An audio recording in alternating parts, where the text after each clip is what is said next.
نماز عید پڑھنے کا پریکٹیکل طریقہ، نیت کیسے کریں گے اور اس میں جو زائد تکبیرات کہی جاتی ہیں ان تکبیرات کی ترتیب کیا ہے، کس تکبیر پر ہم نے ہاتھوں کو باندھنا ہے اور کس تکبیر پر ہم نے ہاتھوں کو چھوڑنا ہے، اس میں بہت سارے لوگ بھول جاتے ہیں۔ انہیں معلوم نہیں ہوتا کہ اب ہاتھ باندھنے ہیں یا ہاتھوں کو چھوڑنا ہے، تو پھر وہ ایک طرف دوسری طرف دیکھتے رہتے ہیں۔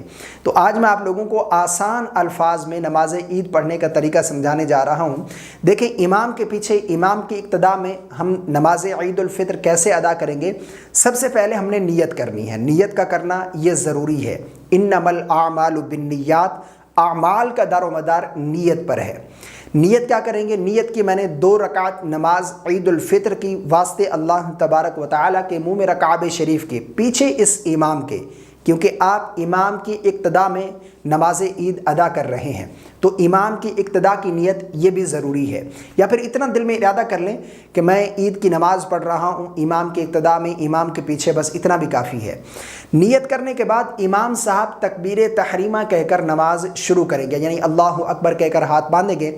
ہم نے بھی امام کی ابتدا میں تکبیر تحریمہ کہتے ہوئے ہاتھوں کو باندھ لینا ہے۔ اب اس میں بہت سارے لوگ کیا غلطی کرتے ہیں کہ امام کی تکبیر تحریمہ مکمل ہونے سے پہلے ہی وہ تکبیر تحریمہ کہہ لیتے ہیں، یعنی اسی طرح امام صاحب جو ہے اللہ اکبر کہتے ہوئے جو ہے ہاتھ نہیں باندھتے، ان کی تکبیر تحریمہ مکمل نہیں ہوتی، بہت سارے لوگ جلد بازی میں اللہ اکبر۔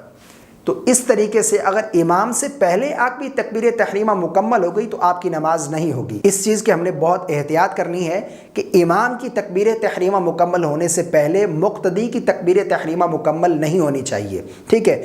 تکبیر تحریمہ امام سب کہیں گے، ہم نے بھی تکبیر تحریمہ کہہ کر ہاتھوں کو باندھ لینا ہے۔ دیکھیں، اللہ اکبر، ٹھیک ہے، تکبیر تحریمہ ہوگی۔ اب امام صاحب بھی ثنا پڑھیں گے، مقتدی حضرات بھی ثنا پڑھیں گے، سبحانک اللہم و بحمدک، مکمل ثنا۔ مکمل ثنا پڑھنے کے بعد آپ امام صاحب تکبیرات کہیں گے، 3 تکبیریں کہی جائیں گی۔ اس طریقے سے امام صاحب تکبیر کہیں گے، اللہ اکبر، اللہ اکبر، اب ہاتھوں کو چھوڑ دینا ہے، ٹھیک ہے، یہ پہلی تکبیر ہو گئی۔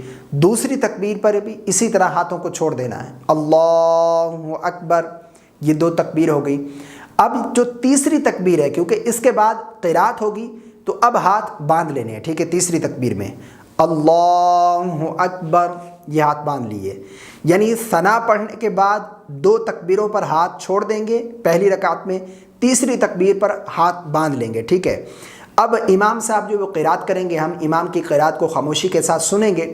قرات کرنے کے بعد رکوع ہوگا، پھر رکوع کے بعد سجدے ہوں گے دونوں، یہ 1 رکعت کمپلیٹ ہو گئی۔ اب دوسری رکعت میں جب امام صاحب کھڑے ہوں گے تو سب سے پہلے قرات کریں گے، اب تکبیرات نہیں کہی جائیں گی۔ یاد رکھیے گا، پہلی رکعت میں قرات سے پہلے تکبیرات ہوں گی اور دوسری رکعت میں قرات مکمل ہونے کے بعد تکبیرات رکوع میں جانے سے پہلے جو ہے وہ کہی جائیں گی، ٹھیک ہے۔ دوسری رکعت میں کھڑے ہوں گے تو سب سے پہلے جو ہے امام صاحب قرات کریں گے، سورہ فاتحہ پڑھیں گے، پھر کوئی سورت ملائیں گے، اس کے بعد اب 3 تکبیرات کہی جائیں گے، ٹھیک ہے۔ اس طریقے سے اللہ اکبر، یہ ہاتھ چھوڑ دیے، پھر دوسری تکبیر اللہ اکبر، یہ ہاتھ چھوڑ دیے، یہ تیسری تکبیر اب کہیں گے اللہ اکبر، یہ ہاتھ چھوڑ دیے۔ اب تینوں تکبیروں پر ہم نے ہاتھ چھوڑ دیے ہیں۔ اب جب چوتھی تکبیر ہوگی تو اب ہاتھوں کو کانوں تک بلند نہیں کرنا، بلکہ اللہ اکبر کہتے ہوئے رکوع میں چلے جائیں گے، یعنی قرات کے بعد 3 تکبیروں پر ہم نے ہاتھ چھوڑ دینے ہیں اور چوتھی تکبیر پر بغیر ہاتھ اٹھائے رکوع میں چلے جانا ہے۔ رکوع کی تسبیح، پھر اس کے بعد دونوں سجدے ہوں گے، پھر قاعدہ بیٹھیں گے، تشہد، درود اور دعا پڑھ کر امام کی اقتدا میں امام صاحب سلام پھیریں گے، ہم بھی امام کی اقتدا میں سلام پھیر دیں گے۔ تو یہ نماز عید پڑھنے کا طریقہ ہے۔ یعنی یوں یاد رکھ لیجیے کہ پہلی رکعت میں قرات سے پہلے 3 تکبیریں ہوں گی، یعنی ثنا پڑھنے کے بعد 1 تکبیر پر ہاتھ چھوڑ دینے، پھر دوسری پر ہاتھ چھوڑ دینے، پھر تیسری پر جو ہے ہاتھ باندھ لیں گے، قرات ہوگی۔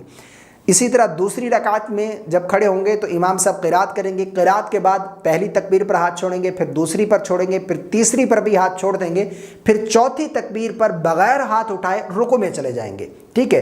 تو یہ عید کی نماز ادا کرنے کا بالکل آسان طریقہ ہے۔